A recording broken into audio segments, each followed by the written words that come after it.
The international community is really crossing fingers that things can move forward so that a final agreement can be settled in June, and then Iran can begin returning to the international community of nations. Sam, thanks very much indeed. Let's go back to the upcoming election. Scarcely get away from it. The business leaders who are publicly supporting the Conservative campaign, big letter, covers the front page Daily Telegraph today. Sky News understands that letter written in the Telegraph was orchestrated by Conservative Party's headquarters. So they, I think by common consent, have called off quite a coup. And let's turn to the Culture Secretary, Sajid Javid, who joins us from Westminster. Sajid Javid, a very good morning to you. Hello, good morning. It is quite a political, theatrical coup that's been pulled off with this front page of the Daily Telegraph, but it remains in the minds of many people the case that in terms of the stability that the business community will enjoy in years to come, next couple of years, because of your referendum promise, business leaders may not say it publicly, but they'll be worried. They'll be worried about the instability that will follow in the backwash and the lead up to that Euro referendum, should it come to pass. Well, business leaders are free to say what they wish, and that's what we've seen here with this letter.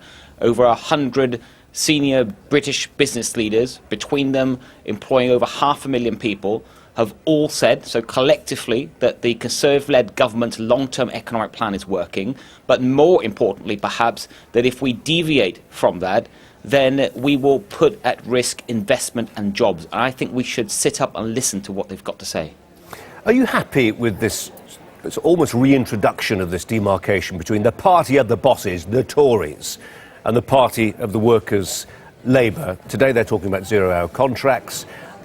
You could argue there is a narrative unfolding here which harks back to more traditional times, in a sense, where the Tories, as I say, were seen as being in bed with people who were in charge of big businesses, Labour in touch with ordinary folk, and that's got to worry you.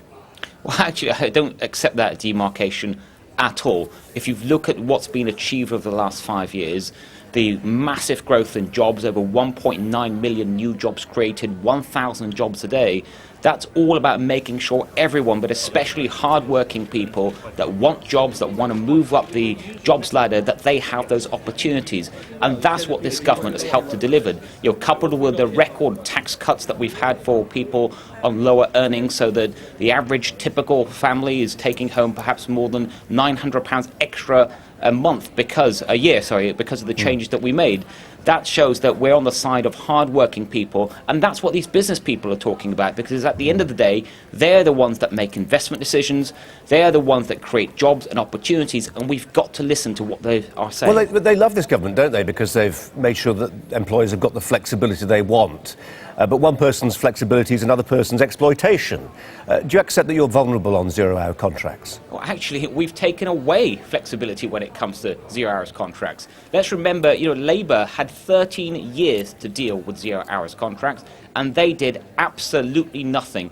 It was this government that started regulating them, dealing with some of the worst abuses, getting rid of the exclusivity clauses. So it's this government that's actually taken action, and we won't take any lectures from Labour on this, not at all. And yet, we've got our poll counter in the top left-hand side of our corner. It's not budging. Your message, which you're sticking to relentlessly, that there's a long-term economic plan, there's economic chaos on the other side if you consider voting for Labour, it doesn't seem to be budging the polls at all. That has to concern you.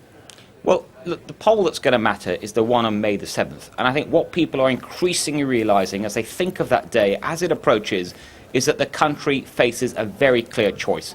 We can either stick with David Cameron and his long-term plan that is delivering for our country, creating jobs at a record rate, or we can go back to Labour's way of more borrowing, more spending, more debt. It's a very clear choice. It's competence versus chaos. Sajid Javid, thank you very much indeed. Thank you.